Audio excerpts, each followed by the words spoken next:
क्या मुस्लिम मतदाताओं ने मुस्लिम राजनीतिक पार्टियों को नकार दिया है? मैं हूं ब्रह्मदीप अलूने। हाल ही में 5 राज्यों के विधानसभा चुनाव के परिणामों की बात करें तो मुस्लिम बाहुल्य इलाकों के रिजल्ट बेहद दिलचस्प रहे हैं। केरल में 26%, पश्चिम बंगाल में 30% और असम में आबादी का 34% मुसलमान रहते हैं।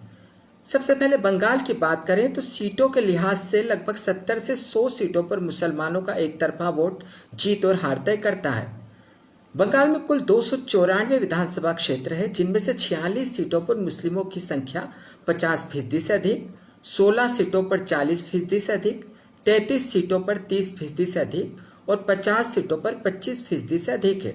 उत्तर व दक्षिण 24 परगना, मुर्शिदाबाद, मालदा, उत्तर व दक्षिण दिनाजपुर, नदिया और बीरभूम जिलों में मुस्लिम वोटों को ध्यान में रखकर ही उम्मीदवार तय किए जाते हैं।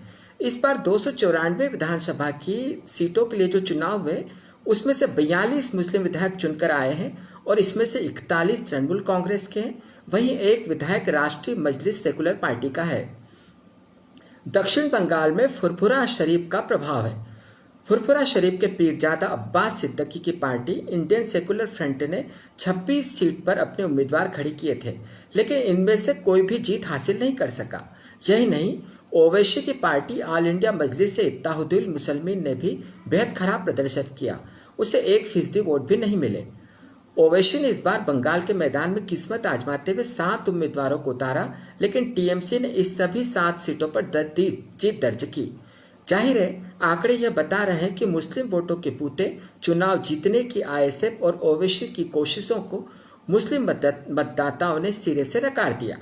अब बात करते हैं असम की। राज्य की 126 विधानसभा सीटों में से करीब 43 सीटें मुस्लिम बाहुल्य हैं। इस बार विधानसभा में 31 मुस्लिम विधायक चुने गए हैं। धुबरी में करीब 80% आबादी मुसलमानों की है। इसके अलावा बराक घाटी की 15 विधानसभा सीटों पर असमिया मुसलमानों की खासी तादाद है। औसतन यहाँ भी 50% आबादी मुसलमानों की है, जिसमें करीमगंज में तो 58% मुस्लिम आबादी है। काला टंगड़ी, कछार, सिलचर में करीब 38% मुस्लिम आबादी है। इसी तरह मध्य असम के मोरेगांव, नौगांव जिलों में भी 35 से 40% आबादी मुसलमानों की है। बदरुद्दीन अजमल की अगुवाई वाला all India United democratic front ने जिन 21 सीटों पर चुनाव लड़ा उसमें से 16 पर जीत हासिल करने में सफल रही, लेकिन पार्टी का वोट शेयर पिछले चुनाव में 13% से घटकर इस बार 9.29% ही रह गया।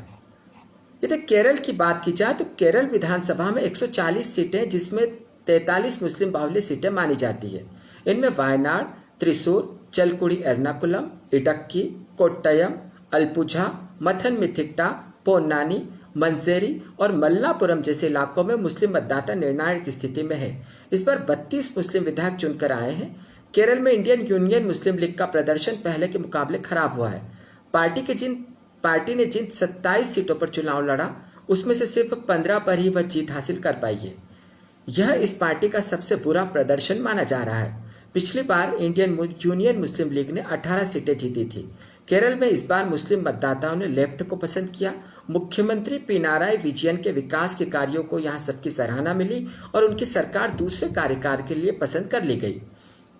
जाहिर है, इससे साफ होता है कि मुस्लिमों ने भारत के बहुलतावादी और विविधतापूर्ण समाज के पक्ष में वोट डाले हैं। देश की एकता और अखंडता के प्रति मुस्लिमों की प्रतिबद्धता का यह बेहतरीन उदाहरण है।